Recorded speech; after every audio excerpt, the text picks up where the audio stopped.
헌법재판소의 대통령 탄핵 결정으로 오는 5월에 출범할 것으로 보이는 새 정부는 인수위원회 없이 바로 임기를 시작하게 됩니다. 가장 시급한 경제 현안은 대우조선과 가계부채 문제가 될 것으로 보입니다. 김원배 기자입니다. 대우조선은 지난 2015년 말부터 4조 2천억 원의 긴급 자금 지원에도 극심한 자금난을 겪고 있습니다. 앙골라 국영 석유회사인 손안골이 발주한 석유시 추선인 드릴십의 인도 지연과 수주 가뭄 때문입니다. 지난해 연간 신규 수주액은 15억 달러에 불과해 당초 전망치 115억 달러에 크게 못 미쳤습니다. 대우조선은 다음 달 4,400억 원, 7월 3천억 원 등 올해에만 모두 9,400억 원의 회사채를 갚아야 합니다. 내년 3월에도 3,500억 원의 회사채 만기가 기다리고 있습니다.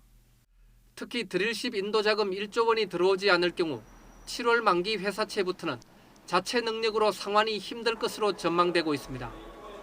이에 따라 대우조선 처리 문제는 앞으로 가장 시급한 경제 현안이 될 것으로 보입니다.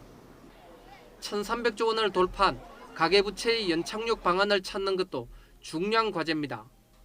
다음 주 미국의 기준금리 인상이 유력해지면서 미국 연준 위원들이 지난해 12월 전망한 것처럼 올해 3차례 금리를 인상할 것으로 예상돼 우리나라도 하반기로 갈수록 기준금리 인상 압박이 커질 것으로 보입니다. 미국이 올해 기준금리를 3차례 올리고 우리나라가 동결할 경우 기준금리 역전 현상이 발생하면서 국내 금융시장에서 자금 유출 가능성이 커집니다. 이미 시중금리는 미국의 금리 인상을 미리 반영하면서 상승세를 지속하고 있어 가계부채 폭탄이 터질 것이라는 우려가 커지고 있습니다. YTN 김원배입니다.